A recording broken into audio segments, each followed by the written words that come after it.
Frankly, most of us on this planet are living a worthless life. Well, at least that's what I feel most of the time.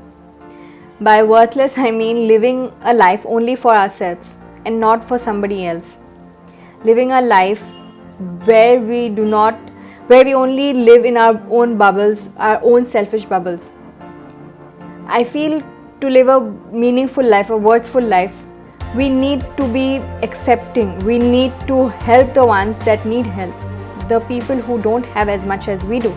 I'm sure there are a lot of people out there who are doing their best that they can to help the underprivileged, to help the people who don't have as much as we do. So I think that's amazing. But majority of us, including myself, we live a very cocooned, selfish life.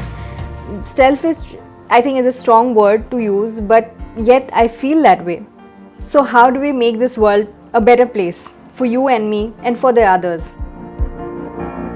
Charity begins at home. So start where you are. You don't necessarily have to march in protests all the time. Protests are collective demonstrations, and I think they are very powerful. Since time immemorial, protests and demonstrations have been used as a form of resistance to oppressing power. Isn't it beautiful when we stand together in solidarity against fascism, against oppression? But what I mean is that sometimes to bring about major changes in our lives, one can start small and at home itself. I feel conversations and dialogues are starters. If you feel about something strongly, then have dialogues with your friends and family. Let them know how you feel about a certain topic. For example, I am extremely passionate about feminism. I feel feminism is not only for women and the other minority genders, but it is also for men. Of course, we feminists are targeted as man haters. I don't know why, but feminists only want equal opportunities. And of course, since most of the public arenas are till now are taken up by men, so women and other minority genders want the right and the opportunity to be a part of those public places, to hold positions of power in offices. I think that's not a lot to ask for, but sadly it's the reality of our world. So feminism is something I feel not only affects women and other genders but also men to a great extent, which I think I cannot emphasize enough, and nor can I explain it to people enough how does patriarchy affects men as well in a very negative way. So whenever I say feminism, it becomes I don't know, it's a very sensitive topic for some people. I don't know, it's a surprise. I find it very surprising. Men and women both should want equal rights for the other gender, for themselves. Even my mom sometimes mocks me, and which is surprising. I do understand the place where I come from. I come from a lot of privilege, where I have the right to choose what I want, to choose what I want to study. I think these are the things which people in privileged positions, even women to some extent, take it for granted. But we don't realize it that there are women out there who don't have, for whom education is a privilege, who don't have access to even bare minimum necessities of life. And that's where feminism comes in. So I feel conversations with friends and families can help us understand each other better. Oppression is a complex dynamic in a society. It cannot be simplified like this. But having conversations can actually help us to come up with more fruitful dialogues with our friends and family.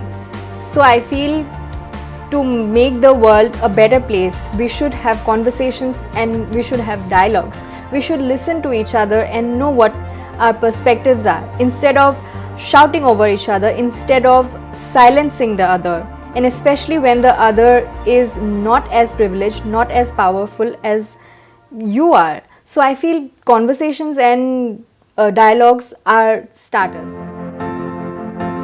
Well, climate change is real. Global warming is real. It is not any political propaganda by the young generation.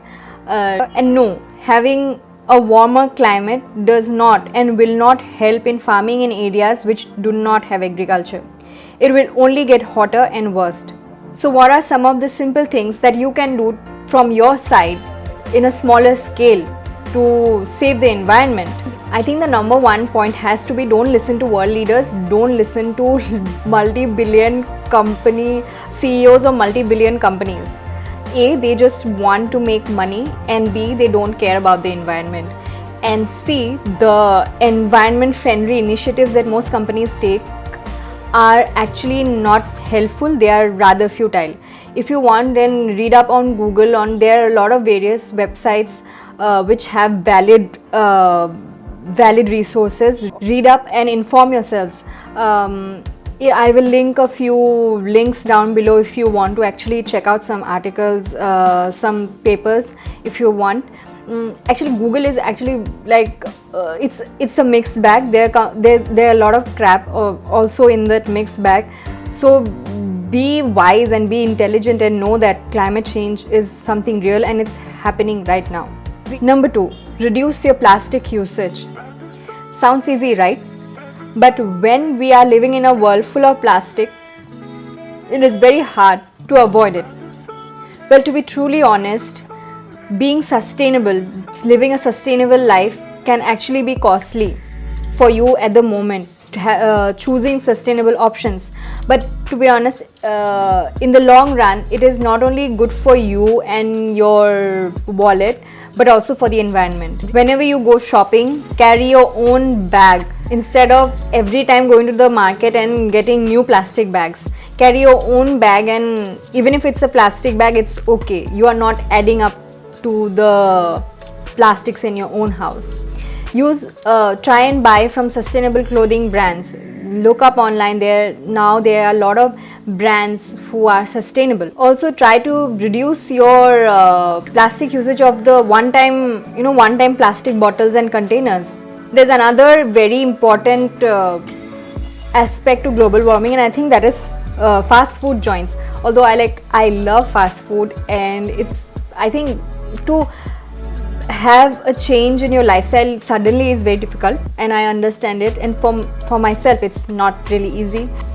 But I would say that instead of choosing food from a fast food joint, which is I think more affordable and which is cheap and usually not good for your health, so I would suggest that you choose from a restaurant which will local restaurants which will actually help the locals, instead of putting money in a place which is already a multi-million-dollar business. Lastly, help the people that you can help in your own capacity. Help the people who are in need. Listen to their stories and see what you can learn from them. There will always be interesting conversations. Help your family around the house with chores. Help a classmate who needs maybe help in their homework. Help an underprivileged person by giving them what they need in your own capacity. You don't have to be Bill Gates to give billions of dollars to charity, and you don't have to be Mother Teresa to help people. You just have to start from where you are. Start small, start humble. I think there's so much joy in giving back, and you realize it only once when you start. So I think these are some of the ways that you can help make this world a better place. I feel in this age, like everything is changing so fast, and especially with social media news, especially the controversial ones, especially the ones which should not be viral, go viral, and people are being polarized with their political views, with everything, I feel. So I think it's very important to start small, to start in your own house, have conversations about what you feel strongly about feminism, about the environment, about helping others. I feel these are the things that you should actually look within yourself and see what you actually want, and so that you can actually contribute to this world in a very valuable and worthwhile manner. And I feel that's a very beautiful way of living life. So yeah, that's all for today. Thanks for watching till the end.